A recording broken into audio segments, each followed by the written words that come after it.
Later Thursdays from 9 on GB News.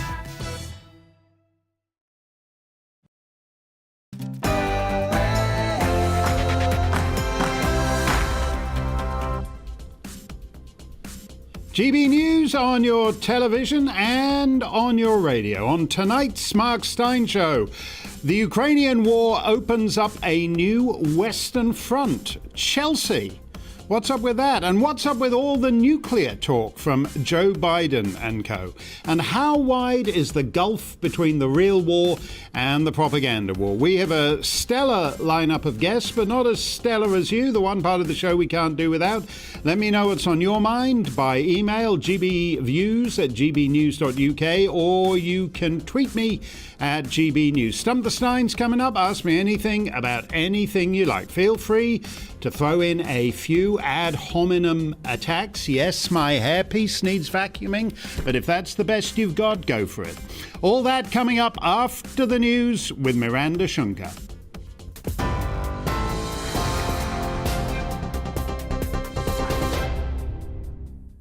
Thank you. The top stories from the GB newsroom. A Russian airstrike hit Kiev's southern rail station, where thousands of women and children are being evacuated, according to Ukraine's state rail company. The country's interior ministry advisor says the rocket strike could leave parts of Kiev without heating. More than 2,000 civilians have been killed since the start of the invasion, as transport hubs, hospitals and nurseries have been destroyed. In its first admission of casualties, Russia claims 498 of its soldiers have been killed in Ukraine. But President Volodymyr Zelenskyy says resistance has been strong and believes Russia has lost close to 6,000. Just think about this figure. 6,000. To receive what? To receive Ukraine? It is impossible. It will not happen with rockets. It will not happen with bombs, tanks, any strikes. We are on our land, and there will be an international tribunal to prosecute them for the war against us. Well, Roman Abramovich says he's decided to sell Chelsea Football Club. The Russian billionaire who bought it in 2003 is setting up a charitable foundation for war victims of Ukraine, where the net proceeds of the sale will be donated. He will also not be asking for the £1.5 billion of loans he made to Chelsea to be repaid. It follows several days of speculation after the prospect of sanctions against Mr. Abramovich were raised in Parliament. The UN has voted overwhelmingly to reprimand Russia over its invasion of Ukraine and demanded Moscow withdraw its troops. 141 countries supported the motion and 5 countries voted against it, including Russia, Syria and Belarus. Earlier in the Commons, Prime Minister Boris Johnson accused Russian forces in Ukraine of war crimes. Putin has gravely miscalculated. In his abhorrent assault on a sovereign nation, he has underestimated the extraordinary fortitude of the Ukrainian people and the unity and resolve of the free world in standing up to his barbarism.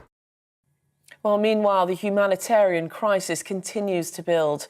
The UN's refugee agency says more than 874,000 people have now fled Ukraine to neighbouring countries since the conflict began.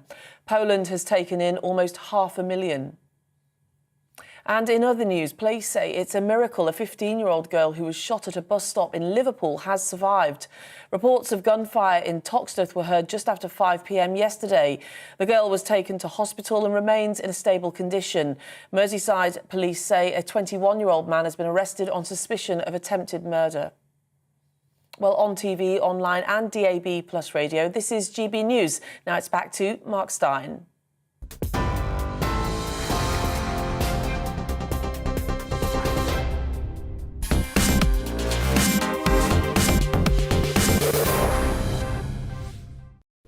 Ladies and gentlemen, the alleged leader of the free world, Joseph R. Biden. Putin may circle Kyiv with tanks, but he'll never gain the hearts and souls of the Iranian people. He'll never...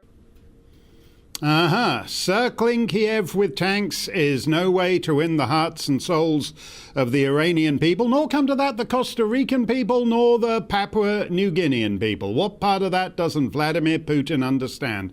Well, it would have been a stupid line, even if the teleprompted zombie had got it right. So who cares? Let's move on to an aspect of this war that many of us did not see coming. Roman Abramovich is selling Chelsea Football Club and will give the money to Ukrainian war victims. Here now is GB News political editor Darren McCaffrey. Darren, we got a hint of this a couple of days ago when he moved his control of Chelsea into the family trust or whatever it is. But this seems to indicate that he thinks something more urgent needed to be done. What do you make of this move? Yeah, quite an interesting statement tonight, Mark, from Roman Abramovich, in which he makes it clear that this has not been an easy decision to a large degree. He talked about the incredibly difficult decision he had to make and the pain that it was causing him to make it. But I think you're right in pointing out that he felt boxed in by this. It really took speed, this story this afternoon, when a Swiss billionaire made it clear that Roman Abramovich was trying to sell Chelsea through a quick sale, and once that was reported, it's pretty clear that he needed to get this statement out. But this comes, doesn't it, after Keir Starmer, the Labour leader, announced in the Commons there, or was probing the Prime Minister about why Roman Abramovich wasn't publicly among the oligarchs that Britain had decided to sanction, which would give the impression, given the fact that the Prime Minister's reply was that there were to be more people added to the list, and that list would be published, so they would be named and shamed, that in the end Roman Abramovich thought that the writing was somewhat on the wall and he needed to get out. But it's going to come at an enormous cost, potentially into the billions of pounds that he could well lose, given the fact that he's not going to call in the loans that he has given to Chelsea over the years that in themselves total 1.5 billion.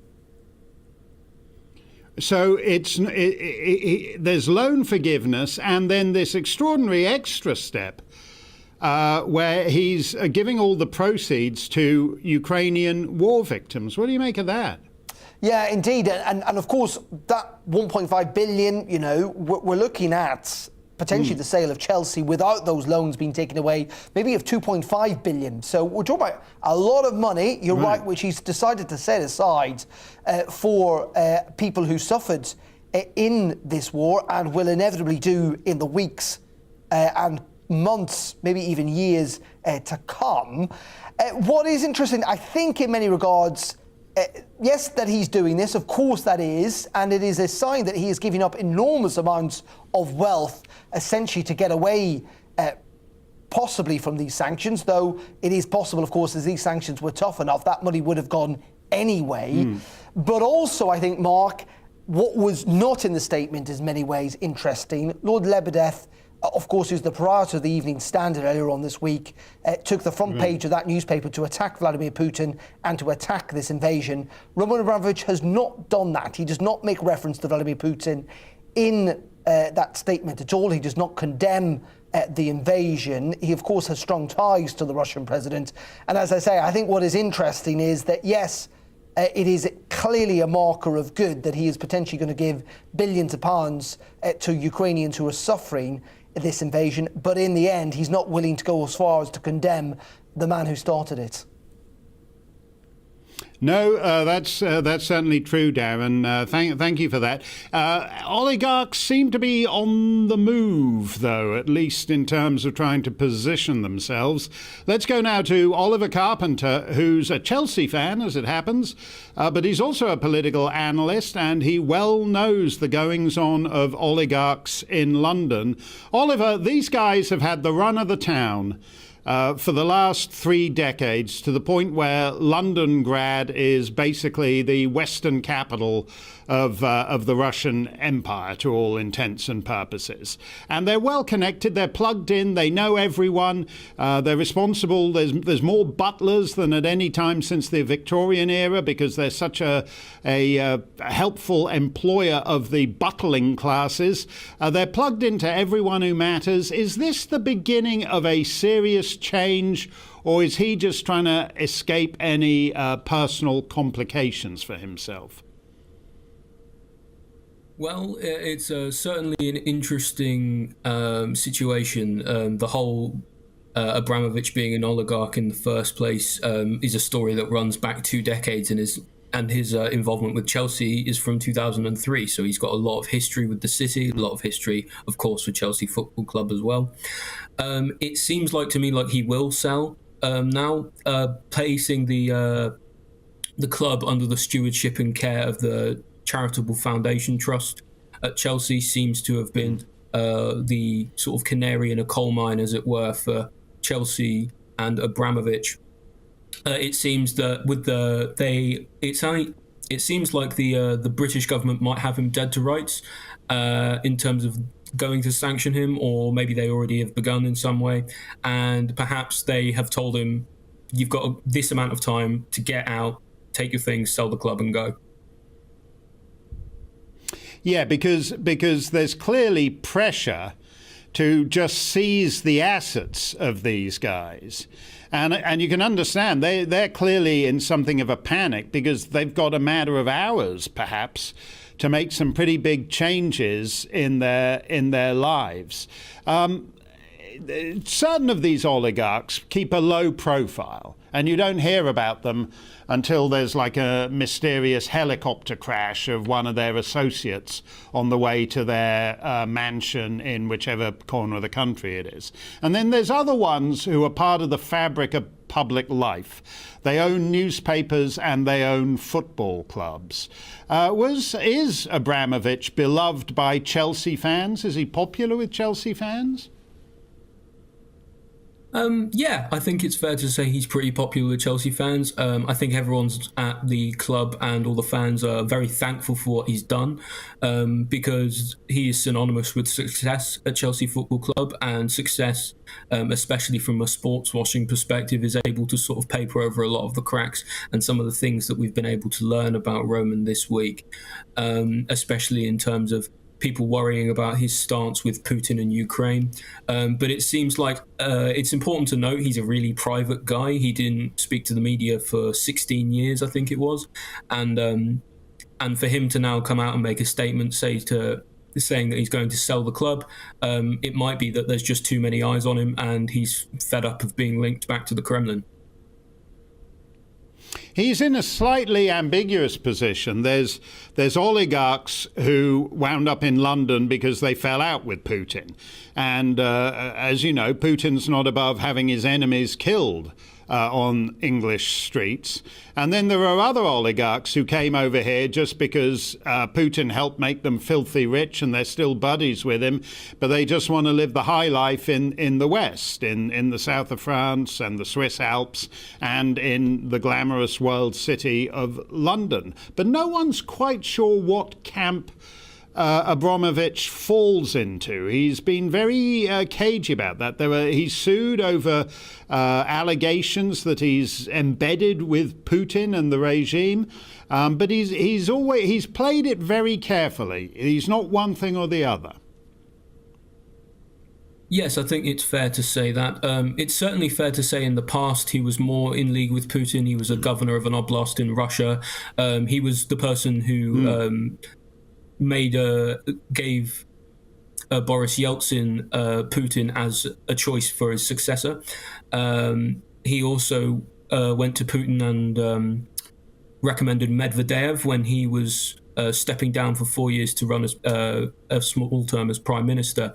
So after sort of 2007 and 8, he sort of dropped off the map with the Kremlin for a while until roughly sort of during the time of the Russian World Cup bid, of course, which he was instrumental in, further helped sports wash some of the things that were going on in Crimea at the time, which has now evolved into what's going on in Ukraine. So I would say he was more involved in the past than he is now, but by the very nature of him being involved at all, it sort of made him a bit of a pariah, especially among Britain this week. Do you think in the end this could be a real turning point? I mean, certainly in the EU, they seem to have figured that the price of getting on with Russia is too high. So they're now, Ursula von der Leyen is saying we're going to have to move away from Russian energy and everything. London has just been a playground for oligarchs. And the British have not wanted to disturb that, clearly because a lot of them, enjoy the oligarchs' money and are the beneficiaries of the oligarchs' money. Is this actually a larger turning point in London's relationship with the oligarchs? It certainly could be. It's important to note that some oligarchs were denied visas and things like that after the poisoning of Sergei Skripal and his daughter Yulia in 2018 in Salisbury. But I think now it seems that now that the crisis in Ukraine has evolved into a full-on conflict, there's a lot more pressure, especially on the government, to do something about the oligarchs. And it seems like they are doing it. And this surely will be seen, Abramovich selling Chelsea will be seen as a win by the British government, because they're planning on getting Russian influence out of the country. And even if that's an oligarch who doesn't necessarily have ties to the Kremlin directly, perhaps indirectly, that will still be seen as a win by Boris Johnson and his government. Well, that's a very interesting take on it. Thank you for joining us, Oliver. Let me know what you think.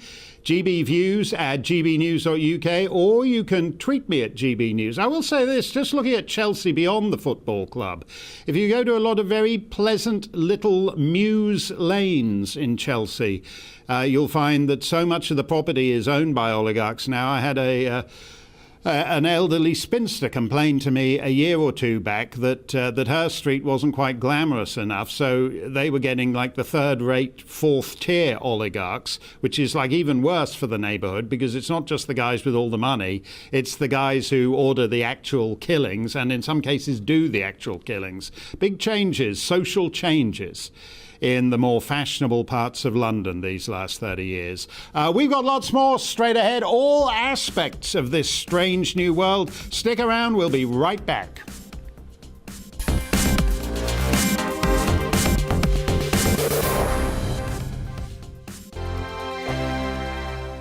GB News is the UK's home of discussion and debate from all perspectives. To stay up to date on the latest stories, make sure that you subscribe to the GB News channel right here on YouTube. You can watch us live 24/7 across the whole world. You can also check out exclusive content and catch up on previous episodes of your favourite shows. Every day, we ask the questions that you'd ask, so why not add your voice to the conversation in the comments section? Don't forget to subscribe. We are GB News, Britain's news channel.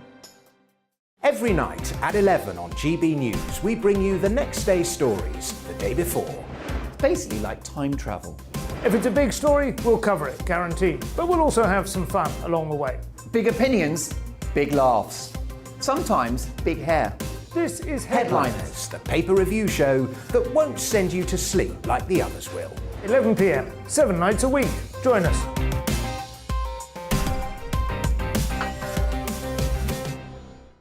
Hello there, I'm Eamon Holmes. And I'm Isabel Webster. And we hope you can join us for Breakfast with Eamon and Isabel. You make me laugh out loud, belly laugh. Is that important first thing in the morning? Yeah, absolutely. And there's me trying to be deadly serious. News is a serious business. Yeah, I have to rein you in sometimes. Well, it doesn't stop us laughing at it. It doesn't stop us having an opinion on what's going on. Yeah. And it certainly will not stop us reflecting what you think. Weekdays from 6 to 9:30 on GB News. I'm Dan Wootton. Join me Monday to Thursday from 9 to 11 for the feistiest and most fun news debate on TV, where free speech reigns. I'll bring you a sharp take on the day's biggest stories, bombshell newsmaker interviews, and A-list guests. And I guarantee you, no spin, no bias, no censorship, and no reason to go to bed. That's Dan Wootton Tonight, Monday to Thursdays from 9 on GB News.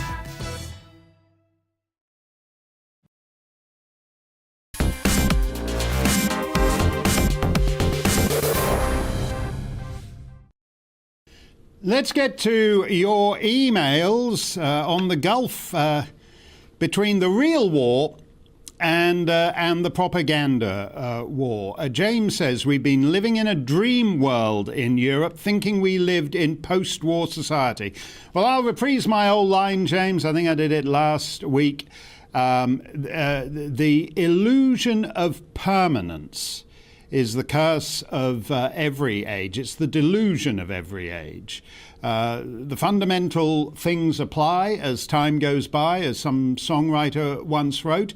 And if you just look at we don't even have to go back to medieval Europe. If you just look at the last couple of centuries, War is a fact of life, and I understand Georgia, for example, has just applied to join the European Union, express check-in, same as Ukraine wants, and that might work. But effectively, the European Union is an empire that does not have an imperial army.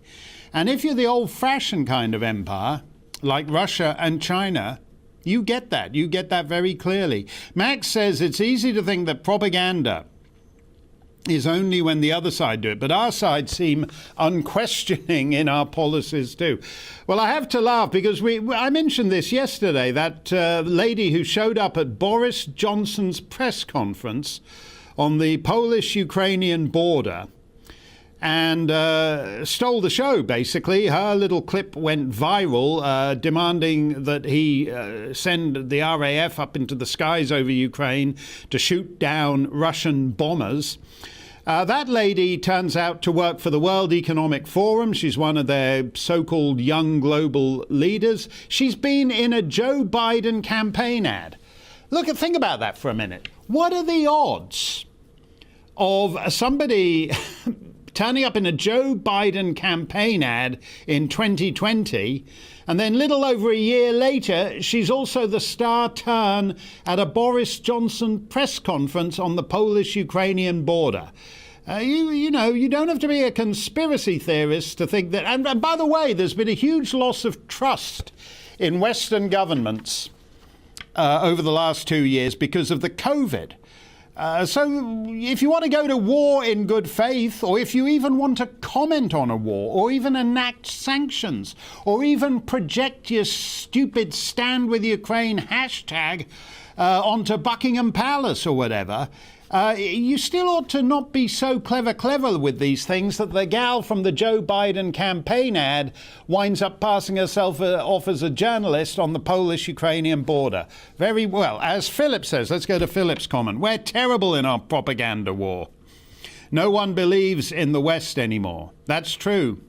That's true. You can't save Western civilization if you don't believe in it.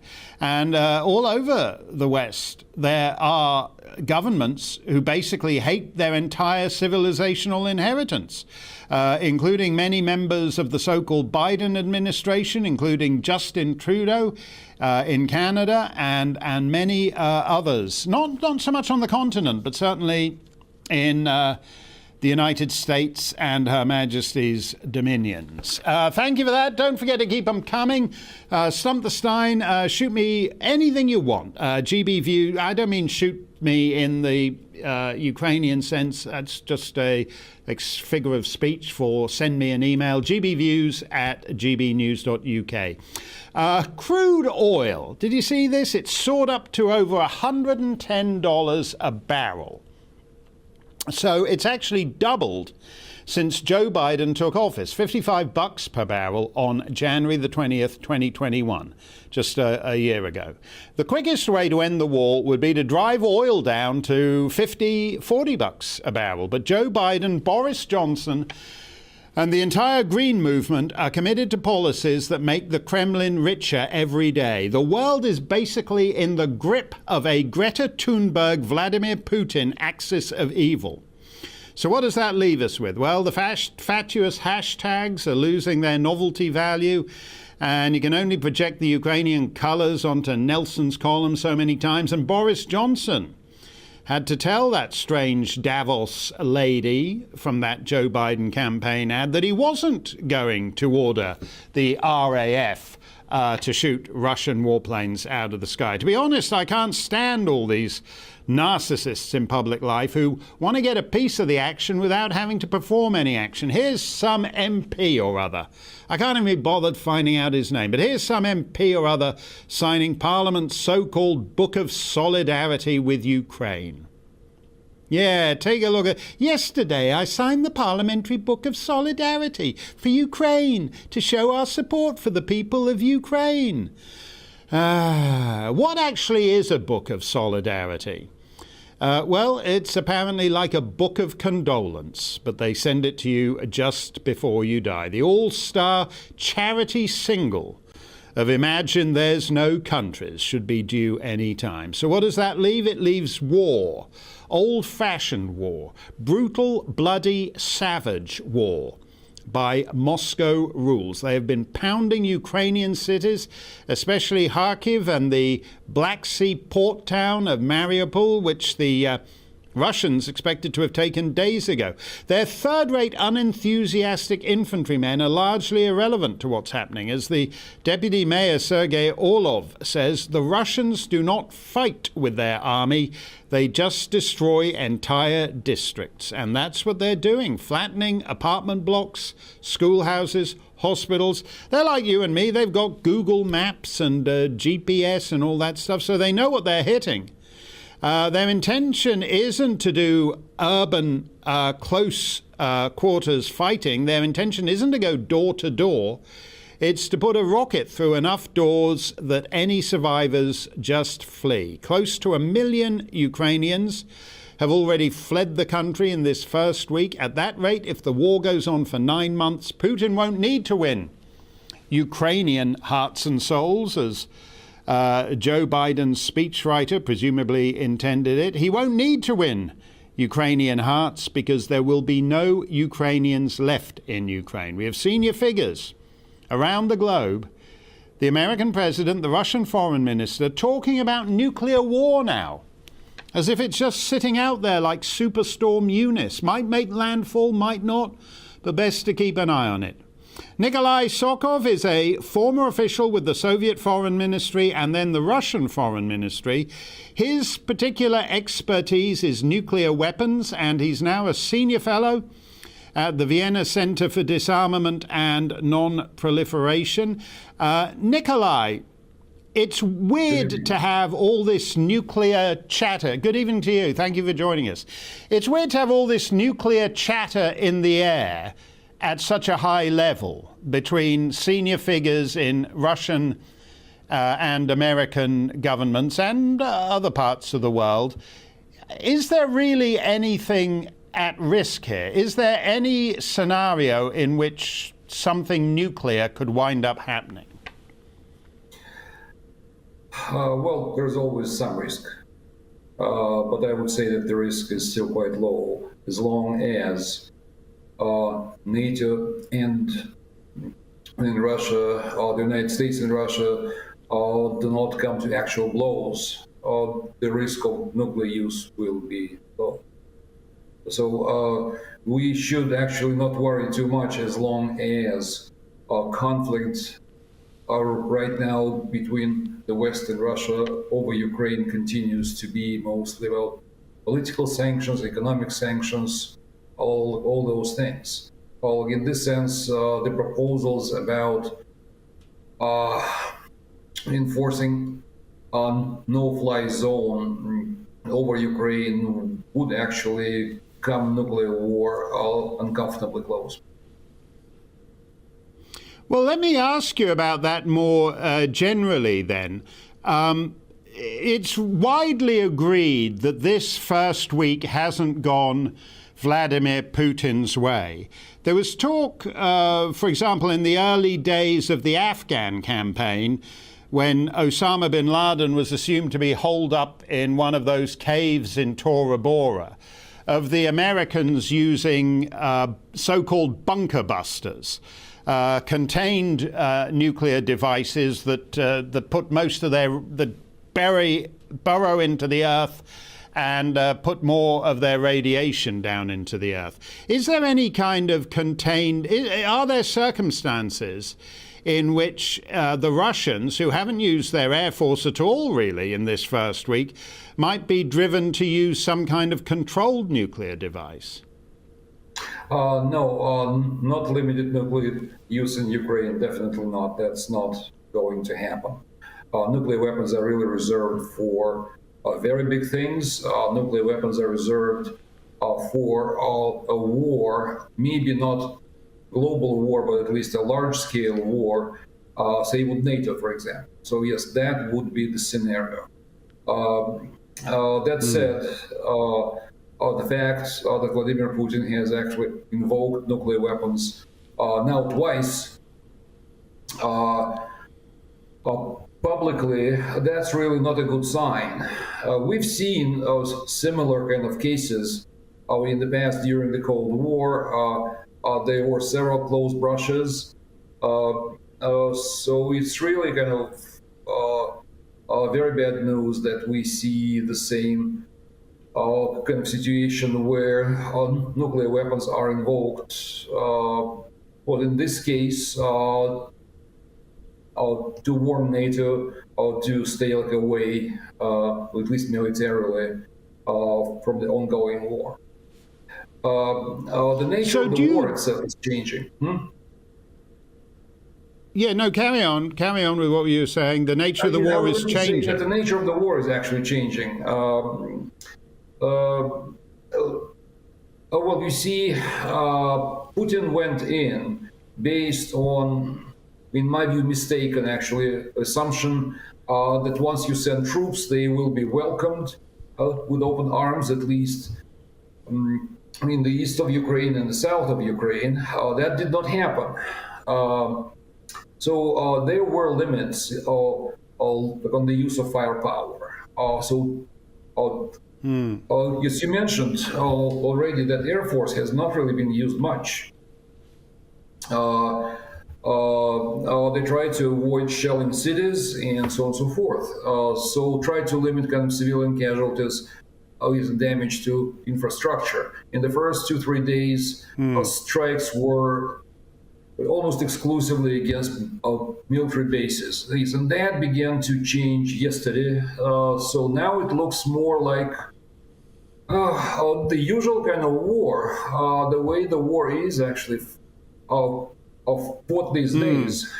Yes, I'm looking now at the pictures of Kharkiv, and to be honest, yes, I also think about the pictures of Idlib in Syria that the United States stormed a couple of years ago with the same effect. So yes, that's what armies do. There is no nice way to fight it. No, that's true. But let me go back to what you said a minute or two ago, because I find that absolutely astonishing.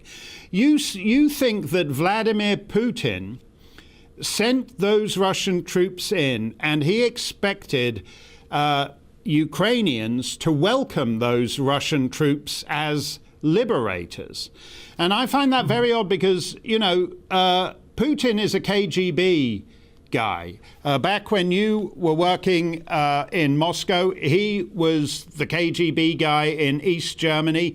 If you get if you're a trained intelligence agent, not particularly KGB, but if you're MI6 or CIA or whatever, you examine every piece of intelligence from every angle. So if you're hearing that you're going to be welcomed as liberators, you look at it, you examine all the possibilities. Is it true? Is it disinformation? Is it in fact true, but I'm meant to think of it as disinformation? But you're saying that he's in fact forgotten so many of his KGB skills that when his aide said to him, oh yeah, they're going to love, these guys will be welcomed as liberators when they set foot in Ukraine, that President Putin just believed it. That's your take on it. Well, let's put it like that. When Putin was the KGB guy in East Germany, I was participating in arms control negotiations, trying to reduce nuclear weapons. It actually did this calculation. Well, of course, was very rough, but negotiations to which I was part actually helped eliminate about 16,000 nuclear weapons, and I think that's actually sounds quite good. Yes, and I'm quite happy about what I did in my life, but I cannot say I was impressed too much by Soviet intelligence at that time. That's, by the way, very similar to the mistake that intelligence made prior to Afghanistan, prior to the Soviet leadership actually making the decision to send troops in Afghanistan. So yes, that's what actually happens. No, the United States went to Afghanistan thinking that everything would be just absolutely great. Well, it took 20 years to leave. Yes, and nothing is great there. Also in Iraq in 2003, his expectation was that Iraqis would welcome the United States with open arms, yes, and build democracy. Well, that did not happen exactly. So I think that this is a typical mistake. That's an ideological mistake that so many leaders actually nowadays make. You quoted some emails there, but we do indeed live in a world. Well, decisions are not made in the real world. Decisions are made in the world of perceptions, of ideas, of expectations. So I believe that this picture of the world should be right because I like it. Yes. No, that's it's very. No, you're well to explain it like that. It always feels slightly different from an old British imperialist point of view, because your suspicion is always that the natives don't really like you, even when they're pretending to. So it's a slightly different thing when viewed from London. Thank you for that, Nikolai. We'll get a little bit more of your reaction while we're on it here. Joe says about Roman Abramovich, in other words, he's done a runner. Well, they're all on the move. They don't want the super yachts in the south of France and Monte Carlo anymore, so they're all heading for the Maldives. David says the well-worn adage applies here, Mark. The first casualty of war is truth. That's not the well-worn adage. You've got that wrong, David. The well-worn adage is the first casualty of COVID is the truth. Remember that. Anthony on email says, if BP and Shell have pulled out of Russia, then who's going to pick up the contracts? China. That's true. China has designs on Russia. It would actually like to pick up the resource-rich Russian East for itself. And all those widowed babushkas who are a bit long in the tooth, but their husbands passed out and expired in the vodka at the age of 57.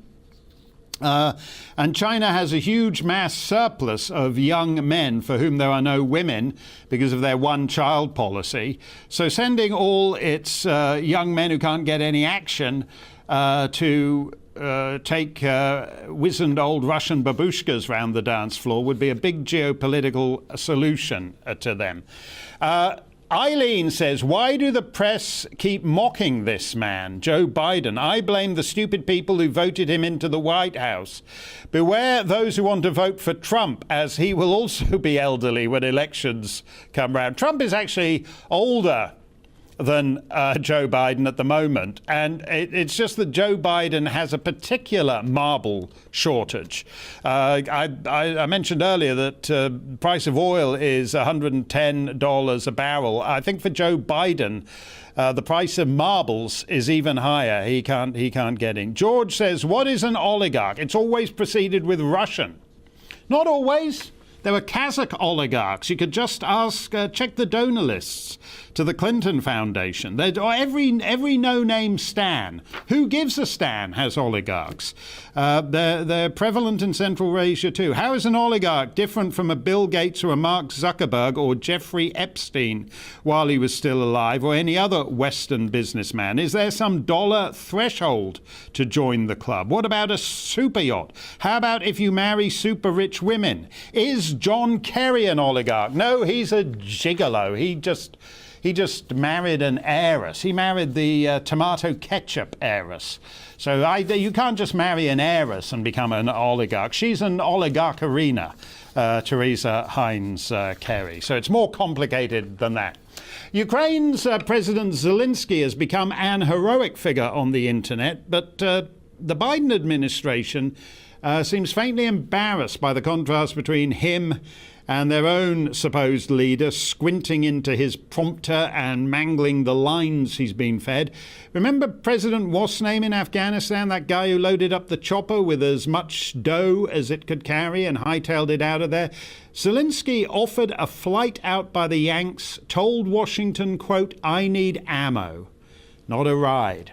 That's a fabulous line. It's a Hollywood line. Whether it works outside the movies, we shall see, though. In his pre-presidential showbiz incarnation, Mr. Zelenskyy did the Ukrainian voiceover for Paddington Bear. If you've played Paddington, why would you worry about poking the Russian bear? A couple of days ago, this footage went viral, as they say, the Ukrainian version of Strictly, which Mr. Zelenskyy won.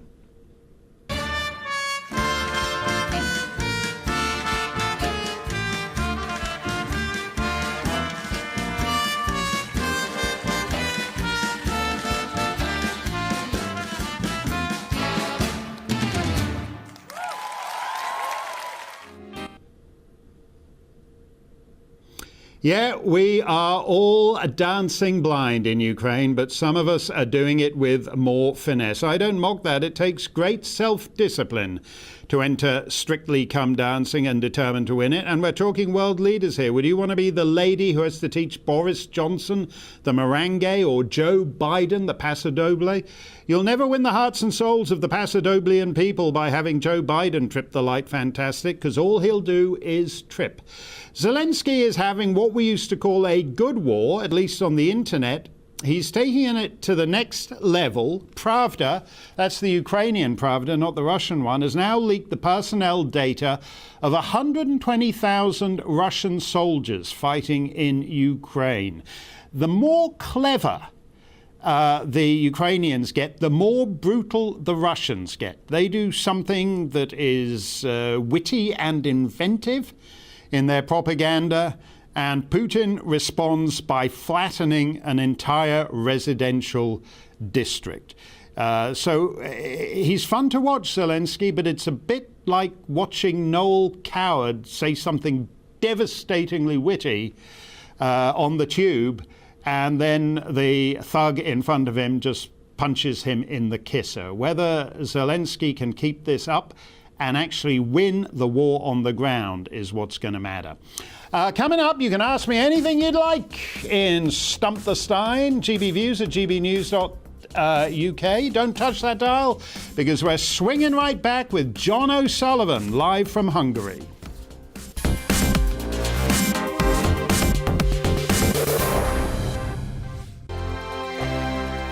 GB News is the UK's home of discussion and debate from all perspectives. To stay up to date on the latest stories, make sure that you subscribe to the GB News channel right here on YouTube. You can watch us live 24/7 across the whole world. You can also check out exclusive content and catch up on previous episodes of your favourite shows. Every day, we ask the questions that you'd ask, so why not add your voice to the conversation in the comments section? Don't forget to subscribe. We are GB News, Britain's news channel. Every night at 11 on GB News, we bring you the next day's stories the day before. Basically like time travel. If it's a big story, we'll cover it, guaranteed. But we'll also have some fun along the way. Big opinions, big laughs. Sometimes big hair. This is Headliners, the paper review show that won't send you to sleep like the others will. 11 p.m, 7 nights a week. Join us.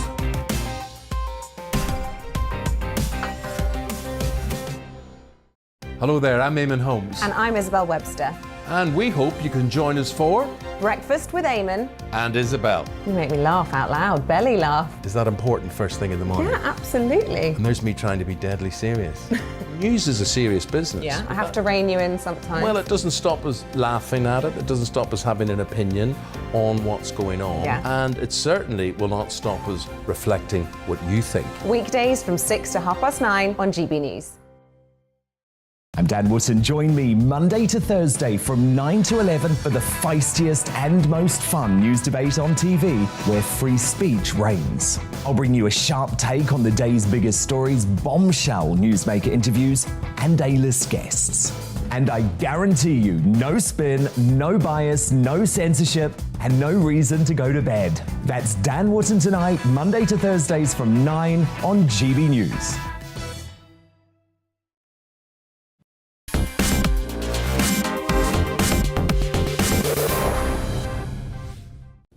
We have breaking news. The government of Ukraine now admits that the first key southern city has fallen.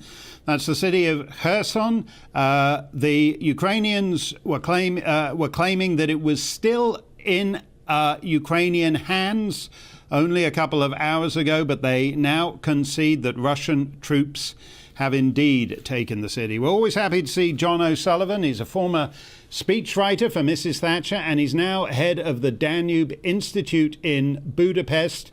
John, you follow events and media in the United States and the United Kingdom very closely. What do you and you're there in Budapest, and people who think of Hungary as Mittel Europa aren't even sure that it actually borders Ukraine. What are we missing here that you guys far closer to the action are getting about the significance of this thing? Well, the principal significance, of course, is tremendous anxiety created in the region by the fact that a war is taking place and that already the first signs are beginning to affect people locally, namely a huge number of refugees. We've all heard, of course, about the, I think, gallant generosity of the Poles, which is receiving the greatest number of Ukrainian refugees. The border area between Ukraine and Hungary is fairly small in the north, but they have yesterday had received already, I think, 85,000. And I think Viktor Orban went to see if everything was working, and they have other plans to try to distribute aid to make sure it gets to people in need in Ukraine itself, if they possibly can, using the kind of Hungarian ethnic networks there to make sure the aid doesn't get taken by mafias on the one hand or by the army on the other, which would be understandable in the case of the army. One sign of the anxiety tonight at night, Mark, at Mass. It's today, of course, as you know, is Ash Wednesday. It was apparently packed with people. We often hear about kind of a revival of religion. It's not very obvious in this part of the world, but tonight struck me as quite significant. That's an interesting point. You were talking about Hungarian networks over the border. There's huge amounts of Hungary because of the way these maps were drawn rather hastily when the Austro-Hungarian Empire fell apart. But there's huge numbers of Hungarians in whatever the Transcarpathia, I think they call it. Is Viktor Orban's government concerned about what might happen to them? And is there any thought, actually, if the borders are going to be withdrawn and there's going to be a Russian-controlled Ukraine, whether those Transcarpathian Hungarians shouldn't actually be conscripted into Hungary proper? I don't think that any Hungarian government is keen on the idea of revising any borders. That was something that was done, of course, in 1940 by Hitler when he dominated the East European scene. And the Hungarians were unwise enough to accept the return of some property in Slovakia to Hungary. And of course, they have been ashamed of that ever since. The gift from Hitler is obviously always comes with a curse. I don't think there's any appetite for that kind of gaining from the distress of others. In fact, everybody here has been very, very careful to stress how much they want to help people in distress, as the Poles have done, rather than think in political terms. I don't see that changing significantly. There is an election coming up, and you might think that there would be some gain from for the opposition or the government on the other from what's going on. I would say there's a choice here. On the one hand, the opposition will say Viktor Orban has been too close to Putin, therefore, he should lose by this. I don't think that's going to play, partly because the opposition leader was foolish enough to suggest that Hungarian troops might actually be sent in to Ukraine, and everybody here thinks that's just simply reckless. After all, if no one else in NATO is going to go into Ukraine, it would be absurd. He's retracted it, but it has damaged him. On the other hand, I think you can argue, and in fact the government is arguing, that Orban has been in power now for 12 years.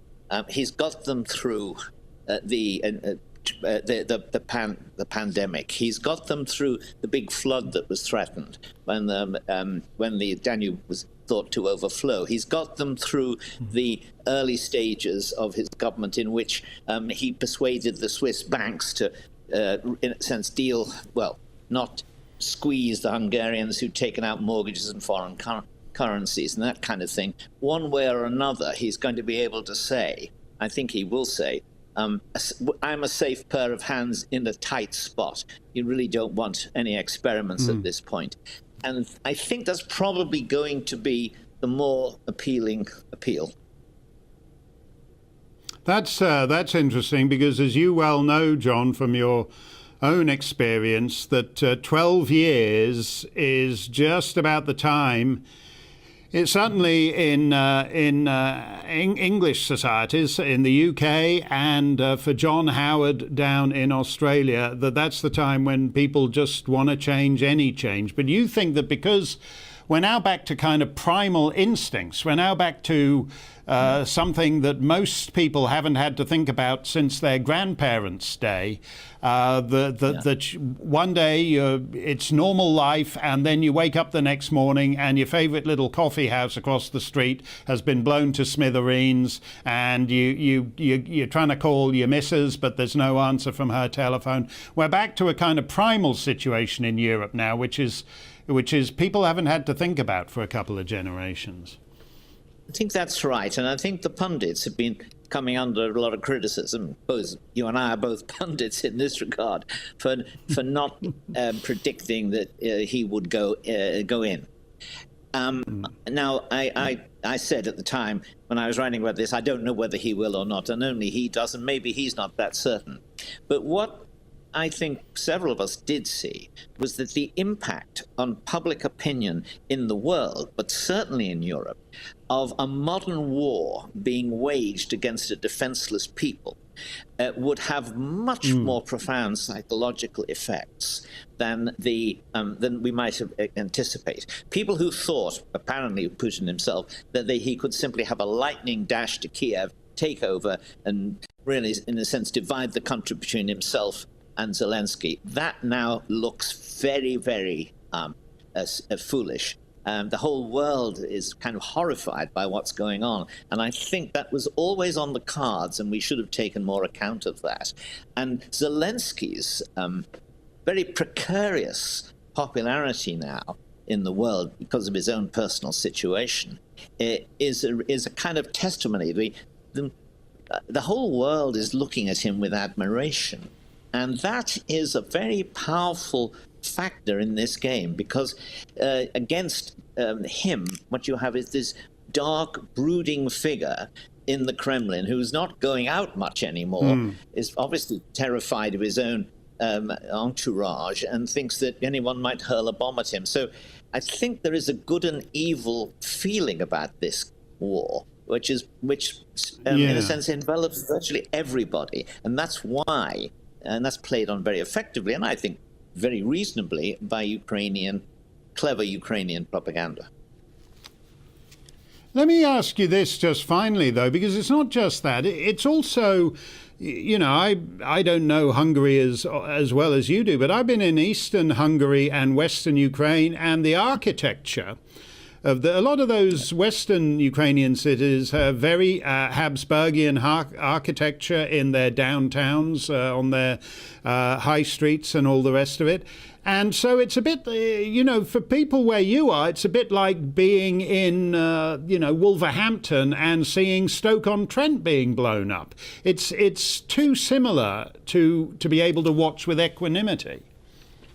Well, that's right.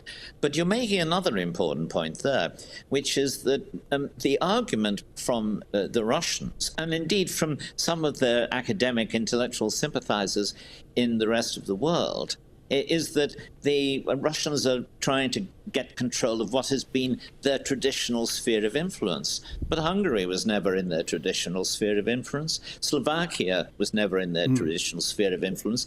As you've said before, they were part of the Habsburg Empire. So were large chunks of Poland. Poland was occupied by the Russians on a number of occasions, but it was never occupied without great resistance. And the Poles particularly feel that the Russians represent something alien to their own Western civilization, and which, as you said, is essentially to be seen in Habsburgian architecture, squares, towns and cities, all the way from Zagreb, right the way to the Pope John Paul's great city. Which has just escaped my mind, unfortunately. That's that'll do. We'll let it escape your mind because we're running out of time, John. But great to see you as always, and let's hope. And let's hope, for your sake, that the border holds. That's great. We got no real time for Stump. We'll do one Stump the Steyn today. Linda oh good heavens! Linda on email asks, "Do you rarely wear a hairpiece?" She couldn't tell whether I was joking about my hairpiece needing vacuuming at the top of the show. Well, I'm gonna lean into the camera. Linda, and you can give it a tug. Oh no, sorry, we can't. We're all out of time. Dan Wooten is here to give it some Wednesday welly for 2 fabulous hours, as only he can. Stay safe, stay free.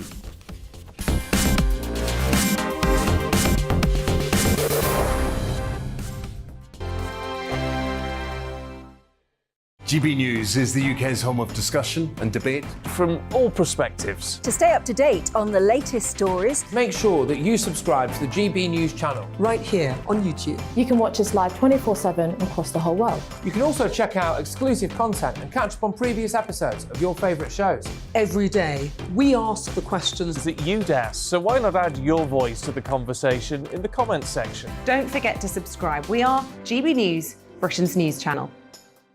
Every night at 11 on GB News, we bring you the next day's stories the day before. It's basically like time travel. If it's a big story, we'll cover it, guaranteed. But we'll also have some fun along the way. Big opinions, big laughs. Sometimes big hair.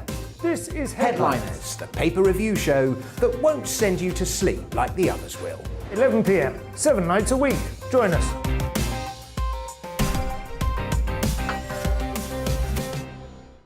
Hello there, I'm Eamon Holmes. And I'm Isabel Webster.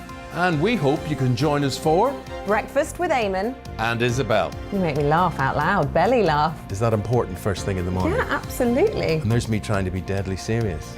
News is a serious business. Yeah, I have to rein you in sometimes. Well, it doesn't stop us laughing at it. It doesn't stop us having an opinion on what's going on. Yeah. And it certainly will not stop us reflecting what you think. Weekdays from 6 to 9:30 on GB News.